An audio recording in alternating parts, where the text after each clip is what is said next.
जी, अस्सलाम वालेकुम। आ, तो जहाँ से बात हमने ख़त्म की थी वहाँ से शुरू करते हैं।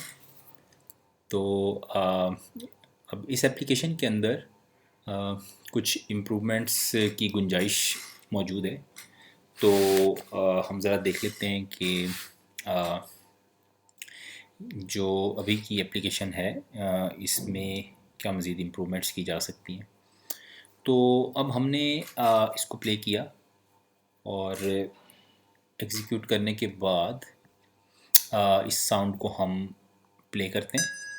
अच्छा, तो अब यहाँ पे आप देखें कि मैं अगर सीक बार से वॉल्यूम को ऊपर नीचे करता हूँ तो वॉल्यूम ऊपर नीचे करेक्टली हो रहा है। मतलब ये कि जो मेरी गुई है इससे हार्डवेयर को करेक्टली मैसेज जा रहा है। ठीक है। लेकिन इसका रिवर्स नहीं हो रहा। मतलब ये कि अगर मैं हार्डवेयर से वॉल्यूम को ऊपर नीचे करता हूँ तो हार्डवेयर से मैसेज जो है वो मेरी गुई को नहीं आ रहा। ठीक है। मतलब ये कि मेरी जो गुई है इससे जब मैं आवाज़ ऊपर नीचे कर रहा हूँ तो मेरे हार्डवेयर की आवाज़ ऊपर नीचे हो रही है। लेकिन अगर मैं हार्डवेयर के बटन से जो वॉल्यूम का मेरा बटन होता है उससे ऊपर नीचे कर रहा हूँ तो गुई में ये सीख बार ऊपर नीचे नहीं हो रही। ठीक है। तो जब भी मैं अगर हार्डवेयर से जो है वो हार्डवेयर बटन से जब मैं वॉल्यूम को एडजस्ट करूँगा तो जो वॉल्यूम का जो की जो वैल्यू होगी वो और जो मेरी सीक बार है ये आपस में आउट ऑफ सिंक हो जाएंगी। ये कहीं और होगी और एक्चुअल वॉल्यूम की वैल्यू कहीं और होगी। ठीक है। तो इसको ठीक करते हैं कि जब होना ऐसा चाहिए कि जब मैं यहाँ पे हार्डवेयर के बटन्स के साथ वॉल्यूम को एडजस्ट करूँ तो मेरी जो सीक बार है सॉफ्टवेयर में ये भी उसी तरीके से उसके साथ जो है वो सिंक होके ऊपर नीचे हो रही हो। ठीक है। तो इसके लिए हम क्या करेंगे, दोबारा अपने कोड में चले जाएंगे और वही तरीका जो हमने पहले इस्तेमाल किया था, यानी कि हो ये क्या रहा है कि एक लिसनर लगा हुआ है जो कि हर थोड़ी देर के बाद जाके मेरी जो गुई के ऊपर जो मेरी सीक बार है उसका स्टेटस चेक कर रहा है। और ये लिसनर हमने जो है वो इस जगह पे लगाया हुआ है। ठीक है। और जब उसके के स्टेटस को चेक करता है और अगर वो चेंज हुआ हुआ हो तो वो इस फंक्शन को कॉल करता है और इस फंक्शन के अंदर हम जाके जो लेटेस्ट स्टेटस होता है सीक बार के प्रोग्रेस का उसके हिसाब से अपनी जो जो हार्डवेयर है उसका वॉल्यूम एडजस्ट कर लेते हैं। ठीक है। तो हम अच्छा इसका रिवर्स नहीं हो रहा। ठीक है। इसका रिवर्स यानी ये होना चाहिए कि एक और लिसनर हो जो कि हर थोड़ी देर के बाद जाए और जाके मेरे जो हार्डवेयर है उसका स्टेटस चेक करे और अगर वो चेंज हुआ हुआ है तो जो जो मेरी जो सीक बार है उसको भी वो उसकी प्रोग्रेस को उसके स्टेटस के साथ अलाइन कर दे। ठीक है।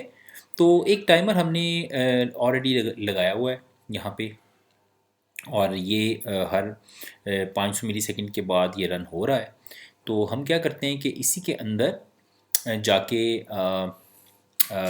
जो है वो अ, यहाँ पे इसको एडजस्ट यहाँ पे भी कर सकते हैं, इसके बाहर भी कर सकते हैं क्योंकि इसके लिए तो गाने का चलना ज़रूरी नहीं है।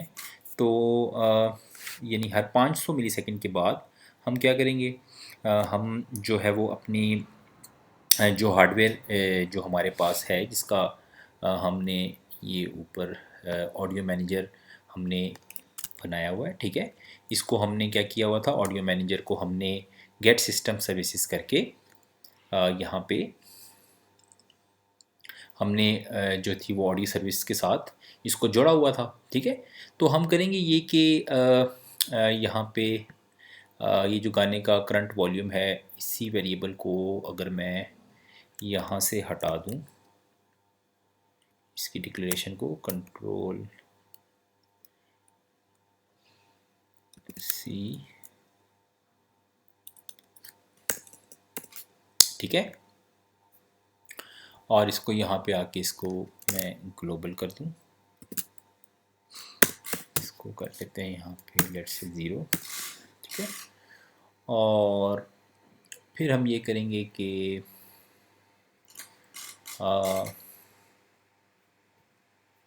इसी टाइमर के अंदर हम कहेंगे कि गाने का इसी लाइन को ही कॉपी पेस्ट कर देते हैं I think. Control C and then यहाँ पे आके हम कंट्रोल V कर देते हैं। हाँ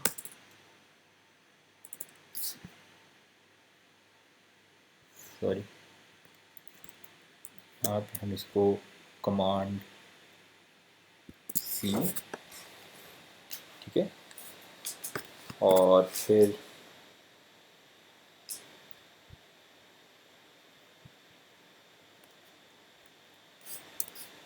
कमांड V, ठीक है।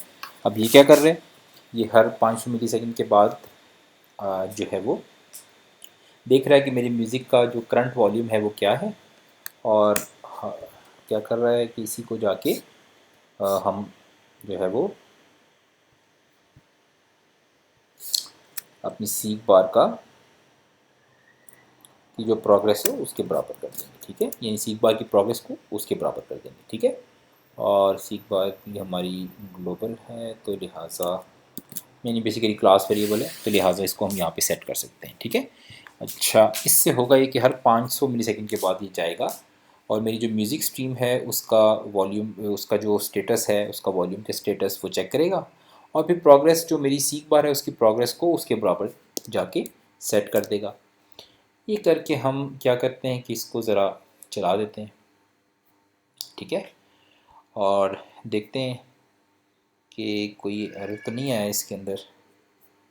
आई थिंक नहीं आया, और ये गाने को चला देते हैं, ठीक है।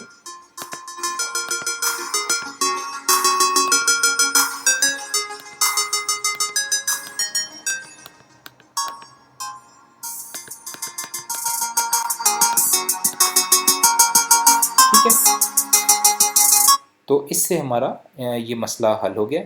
हमने जो है वो दोनों को आपस में अलाइन कर दिया।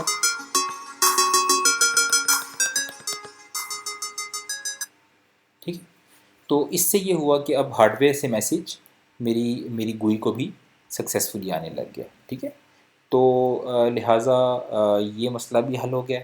अभी इस वीडियो को हम यहाँ पे रोकते हैं। अगली वीडियो के अंदर हम ये देखते हैं कि यही वाला काम जो हमने ऑन प्रोग्रेस चेंज के फंक्शन से किया है, यही काम अगर हम बगैर इस फंक्शन को यूज़ करते हुए करेंगे तो उसके फ़ायदे नुकसानात क्या होंगे और क्या ये पॉसिबल भी है कि नहीं है, ठीक है।